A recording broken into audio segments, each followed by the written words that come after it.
In the Masters of the Air, Episode 7, we hear Rosie and Jack lamenting the tour duty policy change from 25 to 30 missions. Brass is upping the end of tour requirements from 25 to 30 missions. They comment the 30 mission policy is for new crew members, and seasoned crew members will need to complete a total of 28 missions. Another crew member pipes up and states that the brass has no regard for the lives of the bomber crews. They want us all to die up there. The intent of this video is to check the clip for historical accuracy and provide some context on the tour of duty policy change. There is some indications that they were not wrong on the fly till you die point. This page from a February 1943 Director of Bombardment memo outlines discussion points from an 8th Air Force's trip evaluation report. Key points. Lack of replacement crews is a very serious matter. Bomber attrition losses will rise up and likely continue at a high level. General Aker will dispatch bombers until he has only one left, and then he will send that one out solo.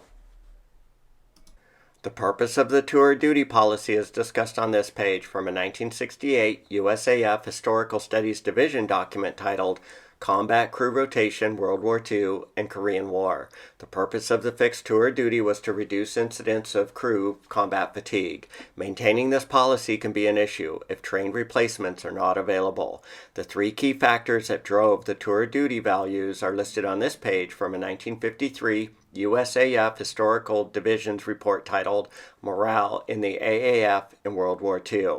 This includes availability of replacements, intensity of operations, the ability of the men to take strains of the combat missions. Since these factors changed during the war, the tour duty requirement policy changed. The first crew rotation policy is outlined on this page. The tour of duty started out as 1 year. Crews were sent back to the U.S. after 1 year of combat. The tour of duty was amended as shown on this December 31st, 1942, Headquarters 8th Air Force memo titled Relief of Combat Personnel. Relief at 25 combat missions was a standard for bomber crewmen. The crew member would need to have completed an effective sortie to gain credit.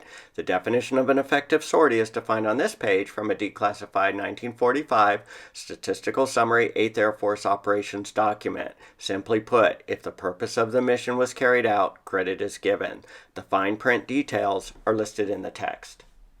The policy to increase the tour duty from 25 to 30 missions is given on this memo dated March 4, 1944, from the headquarters of the 8th Air Forces titled Relief of Combat Crew Personnel. This is a memo outlining the policy change as discussed in Episode 7.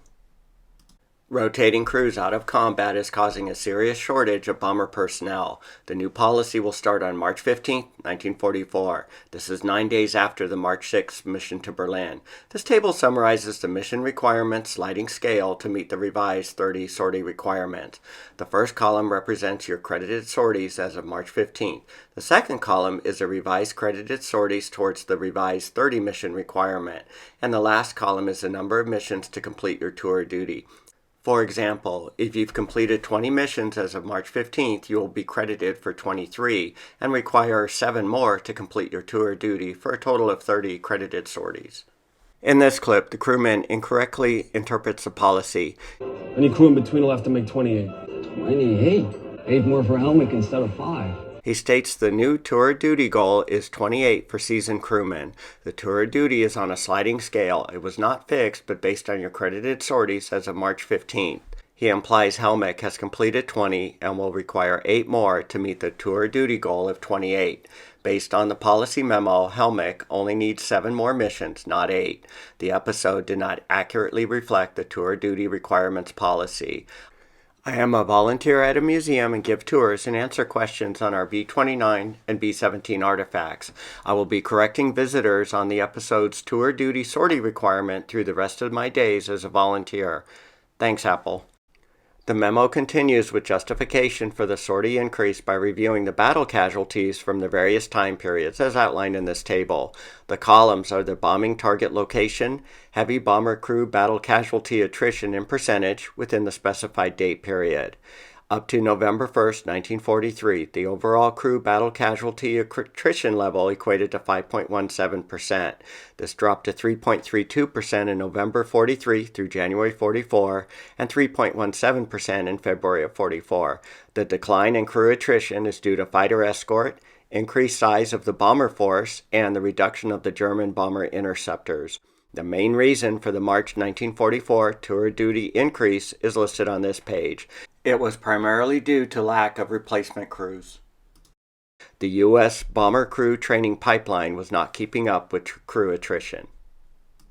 The tour duty was again increased from 30 to 35 missions, as outlined on this July 6, 1944, headquarters of the 8th Air Force memo titled Relief of Personnel from Combat Duty. Key points of the memo include: relief from combat will occur when a crewman's performance affects the efficiency of the unit.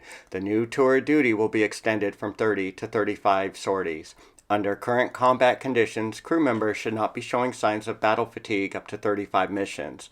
The sliding scale used to determine the credited sorties is shown on this table. The date of implementation of this policy change will be June 20th, 1944. The last policy change is discussed on this implementation memo dated September 1944. Bomber lead crews tour duty was reduced to 30 missions. All other crews tour duty will remain the same at 35. Crew responses to the tour duty policy changes are listed on this page. Crews objected to the policy changes. A B-26 gunner stated that morale took a tailspin. Some crewmen discussed quitting once the revised policy was implemented. The brass failed at justifying the policy change. Another issue was a lack of consistency on the tour duty values.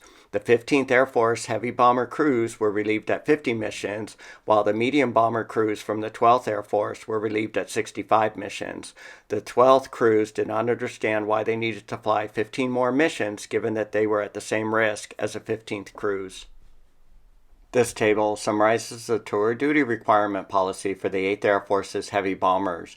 The rows are the tour duty requirement based in duration or credited sorties. The Masters of the Air Episode 7 base bar discussion occurred on March 7, 1944, which would be consistent with the policy change from 25 to 30 missions on March 15th.